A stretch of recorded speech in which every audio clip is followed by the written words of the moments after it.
look like this. So let's put your put your right leg forward. So it's more stable in the steps, that's usually. And so what I want you to do is drive right rotation and left lateral flexion like that. Okay. So that's them both together. He's being quite aggressive with it, which is fine. Okay, if he can handle that, then he can handle that. But then you can start trying to encourage a bit more lateral flexion. He wasn't really going for lateral flexion. Or you could try and encourage a little bit more rotation. And I mean, almost using no force, but it really is quite powerful, so you don't have to push him around.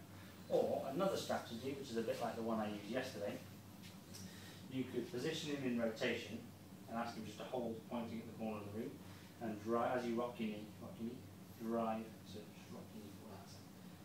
Drive that lateral flexion. Okay. Or then you can hold the lateral flexion and drive rotation. Like that. Okay? So there's a few, you could do one of those, all of those, it doesn't matter. Would you hold the good one first? Or doesn't it matter? I'm not worried about that, yeah. I think I did there, but yeah, I did. But again, I don't think it'll make a massive difference because I'm going to do both. Okay, so that's number one done.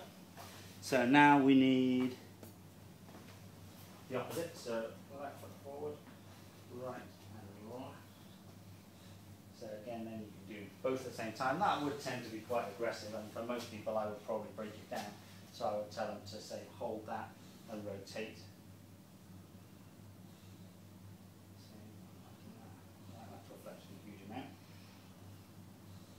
Okay, and then hold that and lateral flex. Don't really know, okay. So he's starting to get a little bit more curve there in that position, so that's good. Happy with that. Bit less hinging. And if you want to get in on someone's ribs and sort of push into the curve, you can do.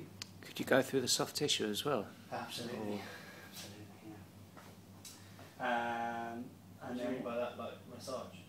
kind of. yeah, I would, scraping I would use, no worries. Because like I said, with the type 1, type 2 that did yesterday, I'd happily like scrape where his sort of problem was, in terms of where the tightness was, and just work through that. Or if he's having some problem here, roughly, I'd happily work through there as he was doing it. I think that's a great strategy. And then we need right and right. So for right and right, we'll put your right foot forward, and you put your left hand in the air, and you're going to drive back. So rocky. Do you like if some people rock their knee, because it just sets everything going, gets the glutes fired a bit, and helps protect them in terms of they've got more motion to deal with any dysfunction that might happen, so they're less likely to feel any discomfort. Okay, and then I might fix one and drive the other, or I might fix this one and drive the other. That's bad and bad, and he's actually moving quite well considering we only did a little bit of each. Okay, have a rest there.